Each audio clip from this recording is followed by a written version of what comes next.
All right, so the first graphing problem on your review was labeled number 2. Misnumbered a little bit, but that's okay. So we're going to graph this function. We're going to first classify it by type.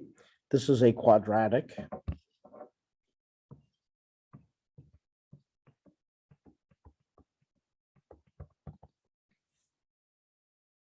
And for every quadratic, the domain is the same. Domain goes from negative infinity to positive infinity. We'll deal with the range once we graph it.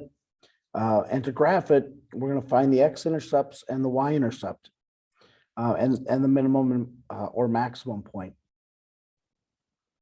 So to find the x-intercepts, what we're going to do, we're going to set our function equal to 0. And in order to solve this, to get it to equal to 0, we're going to graph. And in this case, there's a common factor of 2.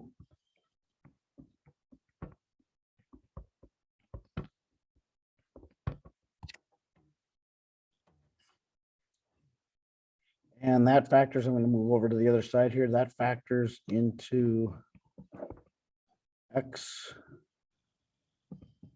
minus 1, x plus 3, which means x minus 1 could be 0 or x plus 3 is 0.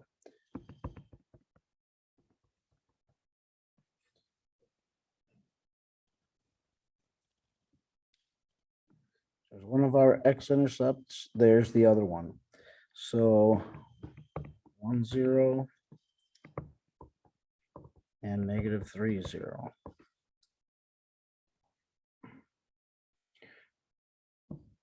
Finding the y-intercept a little bit easier, we just plug 0 in for x. So for the y-intercept, we have 2 times 0 squared plus 4 times 0 minus 6. And so that equals negative 6.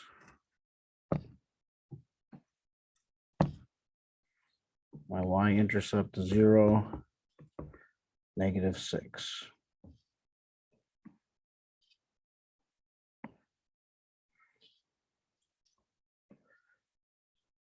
The minimum or maximum, in this case, it's going to be a minimum value. And that's the vertex.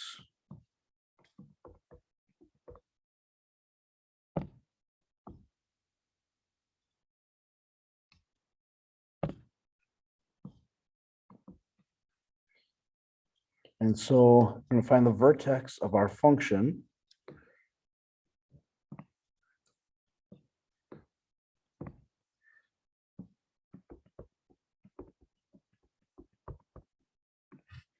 And to find the vertex, the x coordinate of our vertex is the opposite of b over 2a. So we get the opposite of 4 over 2 times 2.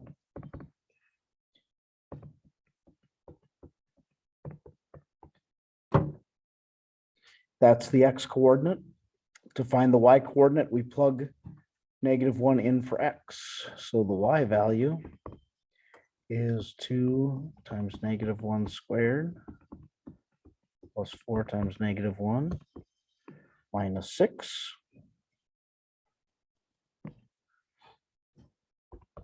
And this would be 2 minus 4 minus 6, which is negative 8.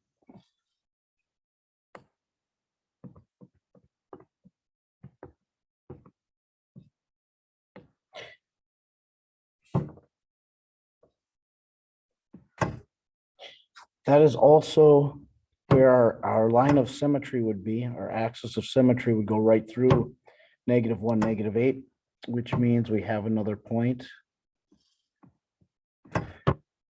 there. And you could use the shotgun approach or the shotgun method and try to find a few more points. I think you'd be able to find one more if you plugged in either 2 or negative 4. You would get, I believe it's 10. So, yeah.